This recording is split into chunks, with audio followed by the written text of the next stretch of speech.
Hello everyone, welcome back to the Patel's e-learning zone associated with the US International Public School.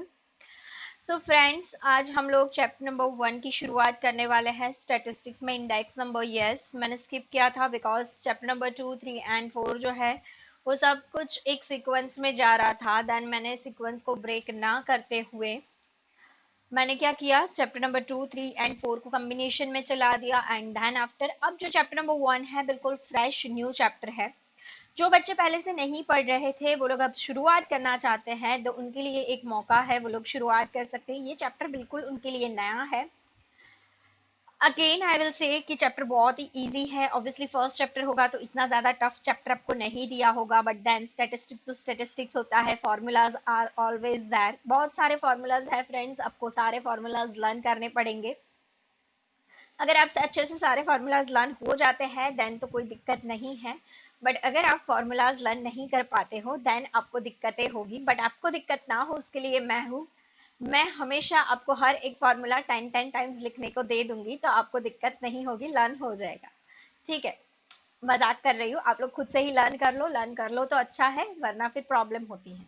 अच्छा, last lectures में हमने कुछ, last chapters में हमने कुछ देखा, ऐसे प्रॉब्लम हुआ था कि मैंने आपको थियरी जो है सारी स्टार्टिंग में एक्सप्लेन कर दिया। उसके बाद जब भी मैं एक्सरसाइज के सम सॉल्व करवा रही थी और जब भी एक्सरसाइज की थियरी आई तो उस टाइम पे क्या हुआ फ्रेंड्स कि मैंने बहुत बार ऐसे रेफरेंस दे दिया कि मैंने लेक्चर नंबर 1 में ये पढ़ा दिया, लेक्चर नंबर 2 में ये पढ़ा दिया। तो इस बार ऐसा ना हो फ्रेंड्स, इसलिए मैंने ऐसा सोचा है कि मैं जब भी आपको भी ये थियरी एक्सप्लेन कर रही हूँ तो उसी टाइम पे जो क्वेश्चंस है आपके section B and section C के, तो उसी के अकॉर्डिंगली हम जाते हैं कि जिससे आपको बाद में थियरी जो है वो लिखनी है या नहीं लिखनी है, या किस टाइप से थियरी लिखनी है, क्या है क्या नहीं, वो समझ में ना आए, ऐसा कुछ हो नहीं। ठीक है फ्रेंड्स, तो आज हम लोग सेक्शन बी से स्टार्ट करेंगे। बिफोर दिस मैं आपको एक शॉर्ट में व्यू बता दूं कि what is index number. Then index number क्या होता है, तो जब भी आपके पास कुछ करंट ईयर का डेटा है उसको आप कंपेयर करना चाहते हो for any fixed year which is in past, मतलब जो पास्ट में ऑलरेडी जो चीज हो चुकी है उसके साथ अगर आप कंपैरिजन कर रहे हो then it is called index number. But index number हमेशा परसेंटेज के साथ कैलकुलेट किया जाता है and that is why index number की जब भी आप डेफिनेशन लिखो तो आपको ऐसे लिखना है, the percentage change in the variable of any item, या फिर yes, percentage change in the variable of any item in the current year as compare to the fixed base year is called index number friends. तो yes, percentage change लिखना बहुत ही जरूरी होता है। Friends आप 11th standard में elasticity पढ़े थे, तब भी आपने परसेंटेज चेंज किया था, राइट तो दो चीजों के बीच का परसेंटेज चेंज जब कंपेयर करते हैं then it is called index number, right friends. So index number कहाँ यूज होता है, इसके कैरेक्टरिस्टिक्स क्या है, इसको कैलकुलेट कैसे किया जा सकता है, बहुत सारे क्वेश्चंस है friends. One by one theory ही हम देख लेते हैं। सेक्शन बी, आपकी जो लास्ट एक्सरसाइज है उसका सेक्शन बी से मैं स्टार्ट कर रही हूँ। Then your first question is what is price relative. Friends, price relative का मतलब होता है जब भी आप परसेंटेज चेंज इन प्राइस देखो as compare to the fixed base year, मतलब कि P1 अपॉन P0 लेंगे आप, मतलब कि जो भी आपका करंट ईयर का प्राइस है आपने उसको लिख दिया और साइड बाय साइड उसको डिवाइड कर दिया आपने। अगर पास्ट का जो भी डेटा आपके पास है, जो फिक्स ईयर का डेटा आपके पास है उससे डिवाइड करोगे तो इन दोनों का जो रिलेटिव चेंजेस आया, जो प्रपोर्शन आया चेंज का कंपैरिजन से, उसको हम बोलेंगे price relative. Is it clear friends? Second जो क्वेश्चन है वो है which method is more suitable to compare the changes in the variable at two different time period। कौन सी मेथड जो है वो हमको ज्यादा सूटेबल होगी, तो अगर जब दो डिफरेंट पीरियड के लिए हमको कंपैरिजन करना है देन रिलेटिव मेथड हमको ज्यादा ये काम आएगी। रिलेटिव मेथड क्या होती है, इसके कंपेयर में कितना चेंज, इसके कंपेयर में कितना चेंज। मान लो लास्ट ईयर आपका रिजल्ट 60% था एंड करंट ईयर आपका रिजल्ट 66% आया, देन आपको बोला जाएगा कि कंपेयर करो कि आपका रिजल्ट जो है वो क्या हुआ। देन व्हाट यू विल से, आप कहोगे कि मेरे 6% इंक्रीज हुए। बट ये जो 6% इंक्रीज हुए ऐसा आपने बोला, वो क्या है फ्रेंड्स, एब्सोल्यूट कितने परसेंट बढ़े ये है, बट एब्सोल्यूट से इतना ज्यादा पता नहीं लगता फ्रेंड्स। जब भी दो पीरियड के बीच में हमको कंपैरिजन करना है, तो मैं बोलूंगी आप रिलेटिव कंपेयर करो, लास्ट ईयर के परसेंटेज के कितने परसेंटेज बढ़े, देन यू विल से कि 10% बढ़े। 60% का 10% कितना हुआ, 6।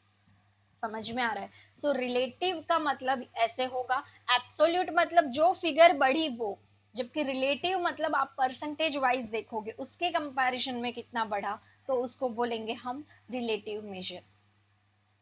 कुछ पल्ले पड़ा, फिर से एक बार समझाती हूँ। से फोर कि मान लो कि शुगर है, शुगर का प्राइस जो है 1 kg का 40 रुपीज पर केजी है, और मान लो कि ये प्राइसेस लास्ट ईयर 40 रुपीज थी और करंट ईयर में 45 रुपीज हो गए। करंट ईयर में it counts to 45 rupees. Now अब क्या बोलोगे कि लास्ट ईयर के कंपैरिजन में कितने रुपए बढ़ गए, देन आई विल से 5 रुपए बढ़ गए। कितने बढ़ गए, 5 रुपए। 5 रुपए क्या है फ्रेंड्स, ये एब्सोल्यूट फिगर है। ये क्या है, एब्सोल्यूट फिगर है। ठीक है, अब इसको मैं बोलूं कि रिलेटिवली कितना बढ़ा, अगर रिलेटिवली देखना चाहे तो 5 रुपए से तो कुछ पता नहीं चल रहा है। अगर सेम चीज मैं बोलूं कि सॉल्ट जो है 30 रुपीज पर केजी आता था, और अब मान लो कि वो हो गया 35 रुपीज का, तो वो भी सेम आप बोलोगे कितना इंक्रीज हुआ शुगर में एंड सॉल्ट में, आप बोलोगे 5 5 रुपए का। तो क्या फ्रेंड्स दोनों का जो इंक्रीमेंट है प्राइस का वो सेम हुआ, नो। व्हाई, बिकॉज जब शुगर का प्राइस 40 था और 5 बढ़ा, और उसका सॉल्ट का 30 था और 5 बढ़ा, तो रिलेटिवली किसका प्राइस ज्यादा बढ़ा, सॉल्ट का ना। समझ में आ रहा है। ऐसे एब्सोल्यूट देखो तो दोनों में 5 रुपए बढ़े, बट रिलेटिवली देखो तो सॉल्ट की प्राइस ज्यादा बढ़ी है एज कंपेयर टू शुगर। समझ में आया। सो जब भी ऐसे दो पीरियड के बीच में हमको एक ही चीज के लिए दो पीरियड के बीच में हमें कंपैरिजन करना होता है, इन दैट केस आपके पास रिलेटिव मेथड जो है वो सबसे ज्यादा इंपॉर्टेंट होता है एंड सबसे ज्यादा सूटेबल होता है। क्वेश्चन नंबर 3 पे मूव करते हैं फ्रेंड्स। आपको इतना बड़ा एक्सप्लेनेशन नहीं लिखना है, आपको सिर्फ और सिर्फ नाम लिखना था रिलेटिव मेथड का, that's all. Third question is the quantity index number of any item for 9 certain year is nahi, for a certain year is 130, interpret it। मतलब किसी भी क्वांटिटी इंडेक्स नंबर अगर 130 है तो इसको हमें क्या करना है, इंटरप्रेट। इसका मतलब क्या होता है, जैसे सिंपल हमने बहुत सारे इंटरप्रिटेशन आज तक कर लिए। R इज इक्वल्स टू अगर 0.9 आंसर आया, देन आप इंटरप्रेट करके बताते थे कि there is perfect positive correlation, no sorry, there is strong positive correlation. अगर आंसर एग्जैक्टली +1 आया, then you will say that there is perfect positive correlation. समझ में आ रहा है। इवन जब बी आता था रिग्रेशन कोएफिशिएंट, तो उस टाइम पे भी उसका इंटरप्रिटेशन पॉसिबल हो पाता था कि जब x में 1 यूनिट का चेंज होता है तो y में b यूनिट का चेंज होता है, राइट। तो इसी तरीके से यहाँ पे भी इंटरप्रिटेशन होता है फ्रेंड्स। अगर आपका आंसर 130 आता है तो आपका जो इंटरप्रिटेशन है वो कुछ ऐसा कहेगा कि जो भी क्वांटिटी इंडेक्स नंबर है उसमें 30% का इंक्रीज हुआ। मीन्स जो भी आंसर आया फ्रेंड्स उसमें से आप 100 लेस कर दो, 100 के बियॉन्ड जो भी आया ना वो आपका इंक्रीजिंग परसेंटेज है। अगर आपका आंसर 250 आता, दैट मीन्स कि 150% का इंक्रीमेंट हुआ। अगर आपका आंसर 80 आता तो तो वहां पे 20% डिक्रीज हुआ ऐसा कहा जाएगा फ्रेंड्स। Is it clear. चलो नेक्स्ट जो क्वेश्चन है, what is base year. Now what is base year friends, तो बेस ईयर का मतलब होता है आप जिसके भी साथ जो भी ईयर के साथ जो भी पास्ट के पीरियड के साथ डेटा को कंपेयर कर रहे हो उसको बेस ईयर बोलते हैं। ये बेस ईयर सिलेक्शन बहुत ध्यान से होता है। क्या क्या इस बेस ईयर सिलेक्शन के टाइम पे ध्यान रखना होता है वो सेक्शन सी में क्वेश्चन आ जाएगा, सेक्शन सी या डी में। तो उस टाइम पे मैं बेस ईयर के ऊपर ज्यादा चर्चा करूंगी। हाल फिलहाल base year is a past year और अ फिक्स्ड ईयर कि जिसके साथ हम डेटा को कंपेयर कर रहे हैं। करंट ईयर के डेटा को जिसके भी साथ कंपेयर कर रहे हैं इसको हम बोलेंगे base year. Is it clear friends? Next question number 5 पे मूव करते हैं। क्वेश्चन नंबर 5 कहता है right the formula for the conversion of the chain base index number into fixed base number. Now conversion क्या होता है फ्रेंड्स? आपको अभी तो फिक्स्ड नहीं पता है, चेन नहीं पता, कुछ नहीं पता। हाल फिलहाल आप पीछे फॉर्मूला वाली लिस्ट से जाके ये वाला फॉर्मूला कॉपी कर देना। जब भी इसके सम्स करवाऊंगी डेफिनेटली इस फॉर्मूला को अच्छे से समझाऊंगी। अभी हाल फिलहाल आप सिर्फ कॉपी पेस्ट कर देना, लिखने के लिए लिख देना। समझाऊंगी मैं जब भी इसका कन्वर्जन वाले सम्स करवाऊंगी तो उसी के साथ सारे फॉर्मूलाज भी आपको एक्सप्लेन कर दूंगी। मतलब क्योंकि बहुत ज्यादा फॉर्मूलाज हैं, मैं फॉर्मूलाज एक साथ नहीं पढ़ाऊंगी। जैसे जैसे हम अलग अलग सम्स करते जाएंगे वैसे वैसे मैं आपको वन बाय वन उसके फॉर्मूलाज एक्सप्लेन करती जाऊंगी, जब जब जैसे जैसे जरूरत पड़े तब तब। Is it clear? मूव करते हैं नेक्स्ट क्वेश्चन पे। Question number 6 is define index number. तो मैं आपको ऑलरेडी डिफाइन कर चुकी हूँ। The percentage change in the any item associated with any item in the current year as compare to the fixed year, तो उसको कहेंगे हम इंडेक्स नंबर। तीन वर्ड आने बहुत जरूरी है।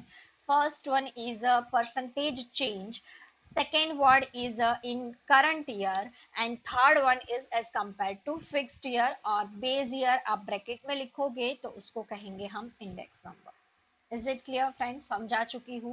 कंपैरिजन करना है सिर्फ बेस ईयर के साथ, लास्ट ईयर नहीं बोलेंगे, बेस ईयर बोलेंगे। Because base year may be last year और मे बी उसका आगे का पुराना भी हो सकता है।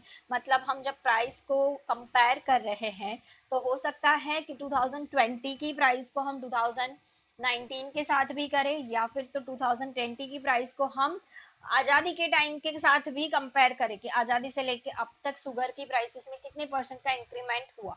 So definitely you can understand कि हम कंपैरिजन किसी भी पास्ट ईयर के साथ कर सकते हैं। एंड दैट इज व्हाई आप फिक्स्ड बेस ईयर लिखो, पास्ट लास्ट ईयर मत लिखना, फिक्स्ड बेस ईयर लिखना। क्लियर? नेक्स्ट हम मूव करते हैं फ्रेंड्स क्वेश्चन नंबर 7 पे। Define the cost of living index number. Now what is cost of living index number? It's nothing but exactly last year एक इंसान को अपने खाने पीने रहने के लिए और कपड़े के लिए, मतलब कॉस्ट ऑफ लिविंग का मतलब आप समझते हो, हमारे रहने के लिए जो कुछ कंजम्पशन कंज्यूमेबल एक्सपेंसेस होते हैं उसका जो भी एक्सपेंसेस होता है उसका हम कंपैरिजन करते हैं फॉर द लास्ट ईयर के डेटा, या फिर बोलेंगे कि कोई भी फिक्स्ड बेस ईयर के साथ कंपैरिजन करेंगे और जो इंडेक्स निकालेंगे उसका मतलब होता है cost of living index number. इससे इससे ये पता लगता है फ्रेंड्स कि कितना हमारा प्राइस इंक्रीज हो रहा है, इन्फ्लेशन कितना बढ़ रहा है। होप सो अब तक आप इन्फ्लेशन पढ़ चुके होंगे। इन्फ्लेशन का मतलब होता है प्राइस राइज। सो इन्फ्लेशन को मेजर करने के लिए गवर्नमेंट ये इंडेक्स नंबर यूज करती है। Is it clear? Next move करते हैं। What is wait? वेट क्या होता है फ्रेंड्स? तो जब भी हम आप लोग गुडविल चैप्टर पढ़ चुके हो, अगर नहीं पढ़े हो तो पढ़ लोगे, आगे अकाउंट्स में आएगा। अगर आप वेट कर रहे हो कि मैं आपको गुडविल पढ़ाऊं तो आप कमेंट में लिखो, मैं आपके लिए गुडविल चैप्टर का भी वीडियो बना दूंगी फ्रेंड्स। ठीक है? तो ठीक है, वेट क्या होता है फ्रेंड्स? यस, तो वेट होता है आपको जब भी कुछ ये cost of living index number ढूंढना है तो cost of living index number में आपकी अलग अलग कॉस्ट ऑफ लिविंग में अलग अलग चीजें आती हैं। लाइक आपके पास एक तो खाने की चीज का कंजम्पशन होगा, एक्सपेंस होगा, रेंट का एक्सपेंस होगा, फ्यूल का एक्सपेंस होगा, उसके अंदर इलेक्ट्रिसिटी और पेट्रोल एक्सपेंस दोनों ही काउंट करेंगे, प्लस जो घर पे हमारा क्या बोलते हैं उसको, गैस स्टोव जो होता है उसमें भी फ्यूल यूज होता है, वो भी उसके अंदर इंक्लूडेड कर लेंगे। क्लोथिंग के पीछे कितना एक्सपेंस होता है, अलग अलग चीजों के पीछे अलग अलग एक्सपेंसेस है। बट देन इस चीज का वेट कितना है, कौन सी चीज पे सबसे ज्यादा वेट है, कौन सी चीज के सबसे कम वेट है, तो उसके हिसाब से उसको वेट दिया जाता है। मतलब कि उसके इंपॉर्टेंस के अकॉर्डिंगली उसको वेट दिया जाता है, उसको कहते हैं वेट। वेट दो टाइप के होते हैं, इम्प्लिसिट एंड एक्सप्लिसिट। आगे चल के जब भी क्वेश्चन आता है एक्सप्लेन कर रही हूँ what is implicit what is explicit. हाल फिलहाल आपको सिर्फ वेट की डेफिनेशन लिखनी है, 1 मार्क का क्वेश्चन है, दैट्स ऑल। नेक्स्ट क्वेश्चन पे मूव करते हैं friends. what is implicit weight, आ गया question. what is implicit weight, then we can say कि जब भी हम पर्टिकुलर कुछ दिखा नहीं सकते हैं, एग्जैक्टली नंबर शो नहीं करते हैं, नंबर एक्सप्रेस नहीं कर पाते हैं, तो उसको इम्प्लिसिट बोलते हैं।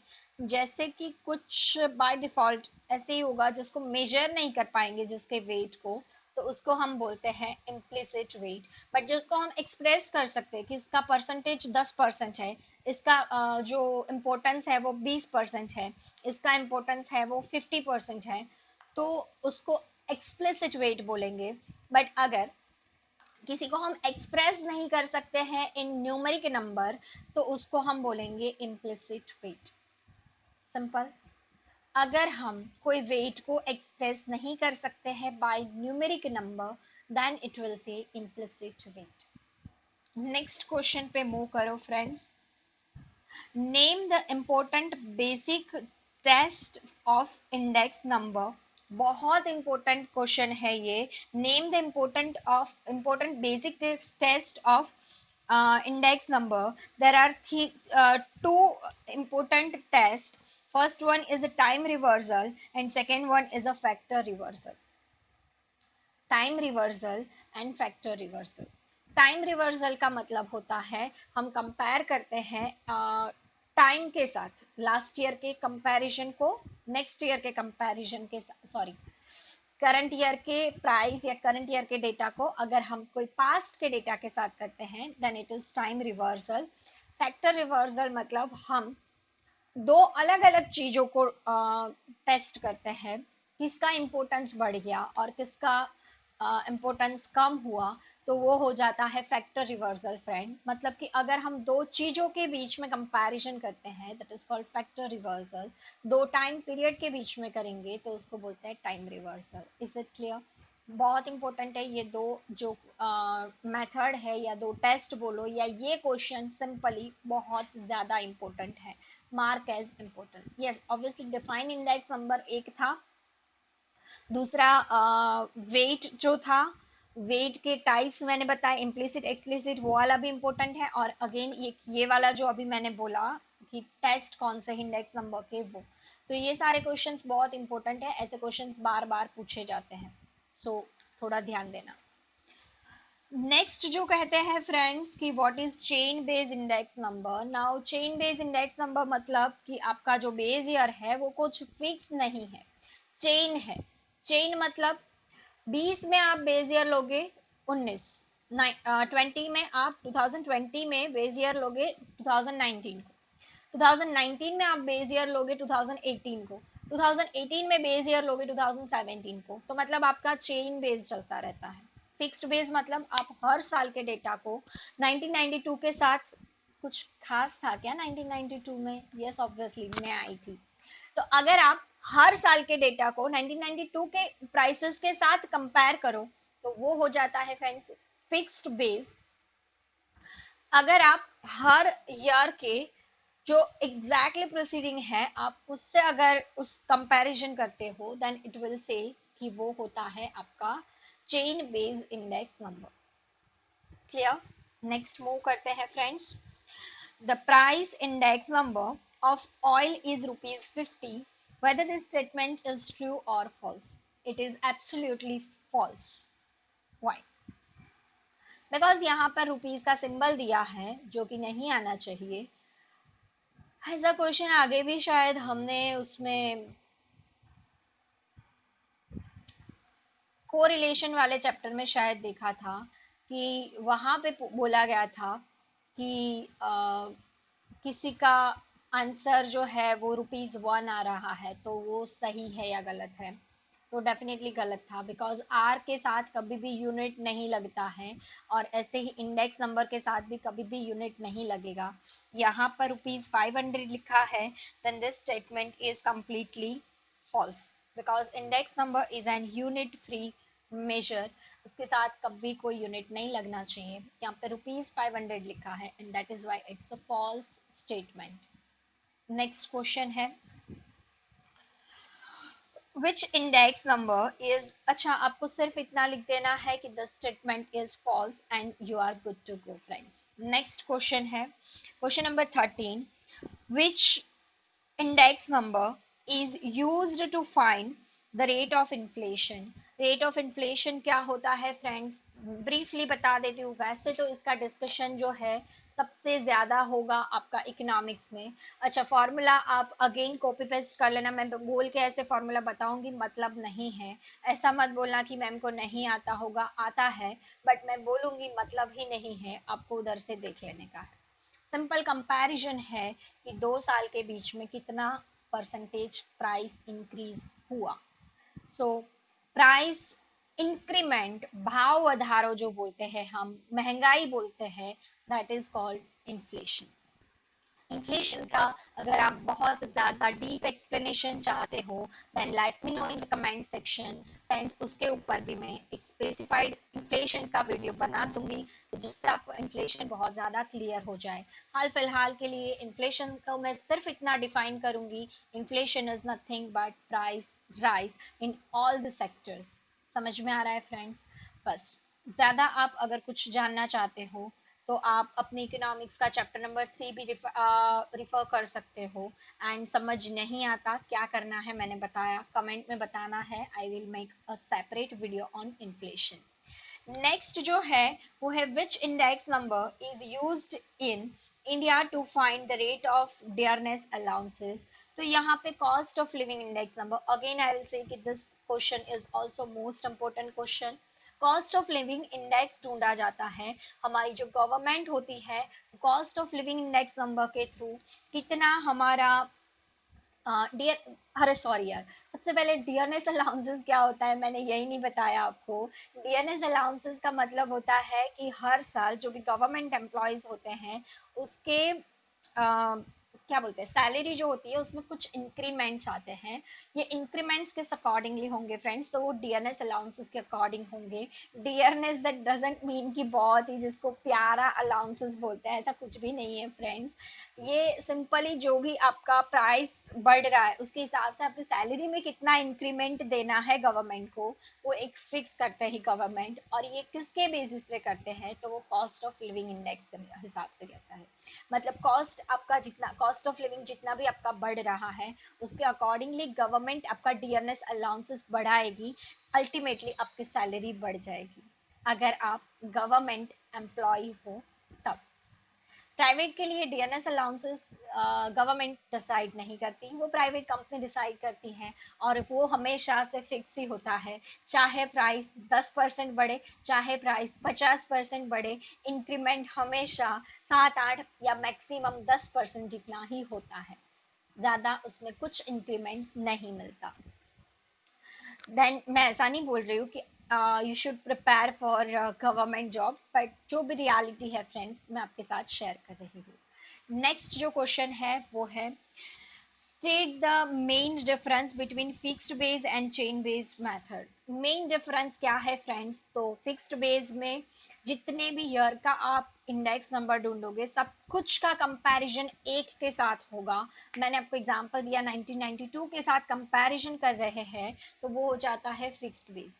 बट अगर आप हर एक साल बदलते रहते हो तो उसको चेन बेस बोलते हैं। तो मेन डिफरेंस क्या है कि फिक्स्ड बेस में बेस ईयर एक ही होगा, चेन बेस में बेस ईयर बदलता रहता है। बिकॉज चेन बेस मतलब चेन, राइट, इस साल को आगे के साथ कंपेयर करने का, आगे को फिर उसके आगे के साथ कंपेयर करने का। Is it clear? सिंपल मैं बोलूँ, आपकी पूरी क्लास का रिजल्ट अगर एक लड़की के साथ कंपेयर किया जाता है तो उसको बोलेंगे फिक्स्ड बेस। बट मान लो कि आपका रिजल्ट आपके आगे वाले लड़के से, उसके आगे वाले का उसके आगे वाले लड़के से, अच्छा सबसे आगे है तो उसको लास्ट वाले लड़के से अगर कंपेयर कर रहे हो तो उसको हम बोलेंगे चेन बेस। सिंपल, चेन बनानी है तो चेन बेस, एक ही के साथ कंपेयर करना है फिक्स्ड बेस। तो यही इसके बीच का मेन डिफरेंस है फ्रेंड्स। नेक्स्ट है question, in which method does the base year change every year. Obviously अभी अभी बताया chain base method. Which is appropriate average for the construction of index number. Most important question है, weighted mean आएगा friends, weighted mean, या फिर आप weighted average भी लिख सकते हो या फिर वेटेड मीन भी लिख सकते हो, बट आपको वेटेड लिखना है, सिंपल नहीं लिखना है, ठीक है। अच्छा, बहुत सारे मीन थे, आप 11th में मुझे पता है पढ़ के आए हो, कंबाइंड मीन थे, फिर वेटेड मीन थे, बहुत सारे मीन पढ़ के आए, ज्योमेट्रिक मीन था, अरिथमेटिक मीन था, but best for index number is weighted mean, याद रखना। एंड दी लास्ट क्वेश्चन पे मूव करते हैं, देन इस लेक्चर का एंड करेंगे। How should be the base year in the calculation of index number? Base year कैसा होना चाहिए, बहुत ही अच्छा क्वेश्चन है फ्रेंड्स। बेस ईयर जो है वो हमेशा बहुत नेचुरल होना चाहिए, free from any natural calamities, free from any political issues, rights या कुछ दंगल वंगल नहीं होने चाहिए। कुछ नेचुरल कैलेमिटीज मतलब सपोज मान लो कि कभी बाढ़ आया, flood, and because of this हमारा कोई प्रोडक्शन ठीक से नहीं हो पाया, एंड बिकॉज ऑफ दिस वो साल का तो प्राइस क्या होगा, हाई ही होगा। अरे सिंपल में बोलूं, मान लो कि आपके रिजल्ट को हम कंपेयर कर रहे हैं, तो उसको कैसे ईयर के साथ कंपेयर करना चाहिए, जब आपने एकदम नेचुरल पढ़ाई करके आपका रिजल्ट अचीव किया है तब। अगर आप आपके 11th के रिजल्ट के साथ किसी भी रिजल्ट को करोगे कंपेयर, तो वो बेटर ही होने वाला है, बिकॉज आप 11th एबनॉर्मल ईयर था, आपका 11th एबनॉर्मल ईयर था कि जब आप विदाउट गिविंग एग्जाम पास हुए हो, उसके साथ आप कुछ भी कंपेयर नहीं कर सकते। तो आपको हमेशा एक नेचुरल या जो बोले कि सारी एबनॉर्मलिटी से दूर परे हो ऐसा बेस ईयर सिलेक्ट करना चाहिए। समझ में आया? अब जिसमें बहुत ज्यादा बारिश हुई थी, या बहुत फ्लड आया, अर्थक्वेक आया, या कोरोना आया, तो ऑब्वियसली ऐसा ईयर होगा, तो इसमें प्रोडक्शन आप देखो कि 2020 को हम बेस ईयर कभी नहीं ले पाएंगे, because of corona and lockdown period. You know that factories are closed, all the country is under lockdown, तो उस टाइम पे प्रोडक्शन बहुत कम हुआ होगा। तो अगर 2020 के साथ इन फ्यूचर के कोई भी ईयर को कंपेयर करेंगे तो हमेशा बेस्ट रिजल्ट शो करेगा, because 2020 is a not normal year, तो हम 2020 को बेस ईयर नहीं ले पाएंगे, नेवर एवर। इतना समझ में आया फ्रेंड्स? सो बेस ईयर कैसा होना चाहिए, free from any abnormality, free from natural calamities, political issues या राइट्स, दंगल, कुछ भी उसमें नहीं होना चाहिए। Is it clear? ऐसा होना चाहिए आपका बेस ईयर, जो बिल्कुल नॉर्मल हो। होप सो फ्रेंड्स, आपको सेक्शन बी की सारी थियरी समझ में आ गई होगी। छोटी छोटी थियरी आप लिख दो, आप अब मत पूछना कि थियरी लिखनी है। यस, थियरी लिखनी है। क्वेश्चन मैंने कितने करवाए, 18। आपको सभी 18 के 18 क्वेश्चन लिखने हैं, ज्यादा नहीं, 3-3, 4-4 लाइन के क्वेश्चन लिखने हैं, आपको आंसर लिखने हैं बस। क्वेश्चन लिखना है नहीं लिखना वो आप जानो। आपको लगता है नोटबुक अच्छी बनानी है, नोट्स अच्छी दिखनी चाहिए, लिखो। आपको लगता है मेरे को तो आंसर की जरूरत है, आंसर ढूंढ ढूंढ के लिख दो, नो प्रॉब्लम। मिलते हैं नेक्स्ट लेक्चर में सेक्शन सी की थियरी के साथ। जय हिंद, जय भारत।